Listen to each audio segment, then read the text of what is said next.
Friends, welcome to my channel. నేనైతే start చేసేసానండి 16 సోమవారాల పూజ. మీరు ఇంకా స్టార్ట్ చేశారా లేదా?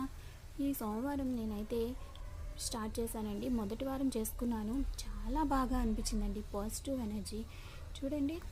ఈ పుట్టమన్ను షాప్స్లో దొరికిద్దండి. ఏ పూజా స్టోర్స్లో అడిగినా కూడా ఇస్తారు. శివలింగం చేసి పెట్టుకున్నాను. అయితే పూజ చేశాను. నైవేద్యం చేయడానికి టైం సరిపోలేదండి. అందుకే నేను బెల్లం ముక్కని నైవేద్యంగా పెట్టుకున్నాను. దేవుడు ఏదైనా కాకపోతేనండి కదా, మనం ఏం పెట్టినా ఇష్టంగా తింటాడండి. అందుకే బెల్లంని నైవేద్యంగా పెట్టుకున్నాను. ఒక సోమవారం అయితే చేసేసానండి. ఇంకా 15 సోమవారాలు చేయాలి స్వామి కోసం. నేను చేసుకున్నాను. మీరు ఇంకా స్టార్ట్ చేశారా లేదా చెప్పండి. శివయ్యని ఏది అడిగినా ఇస్తాడండి. నా పూజ రూమ్ ఇట్లా ఉంటుంది. ఒకసారి చూడండి నా పూజ రూమ్ని. Thank you for watching. Bye bye. Please